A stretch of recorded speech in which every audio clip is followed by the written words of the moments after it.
साक्री तालुक्यातील दिगावे गावात अत्यंत दुर्दैवी आणि हृदयद्रावक घटना घडली आहे. घरात अंगावर चुकून गरम पाणी सांडल्यानं अवघ्या 3 वर्षाच्या चिमुकलीचा मृत्यू झाला. आरोही सोनू राणे असं मृत बालिकेचं नाव आहे.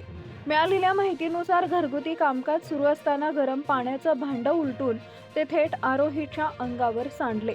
अचानक झालेल्या या प्रकारामुळे आरोही ही गंभीररित्या भाजली.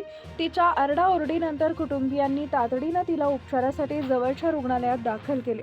प्राथमिक उपचारानंतर तिची प्रकृती गंभीर असल्यानं तिला पुढील उपचारासाठी हलवण्यात आले. मात्र डॉक्टरांच्या प्रयत्नांना अपयश येत उपचारादरम्यान तिचा मृत्यू झाला. या घटनेनं दिगावे गावासह संपूर्ण परिसरात शोककळा पसरली आहे. गावात हळहळ व्यक्त केली जात असून राणे कुटुंबावर दुःखाचा डोंगर कोसळलाय.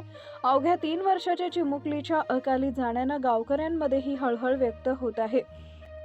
दरम्यान अशा घटना टाळण्यासाठी घरामध्ये गरम पाणी, गॅस स्टोव्ह किंवा उकळते द्रव्य लहान मुलांच्या आवाक्याबाहेर ठेवण्याचं आवाहन करण्यात येत आहे. बाल सुरक्षेबाबत अधिक जागरूकता ठेवण्याची गरज अधोरेखित झाली आहे.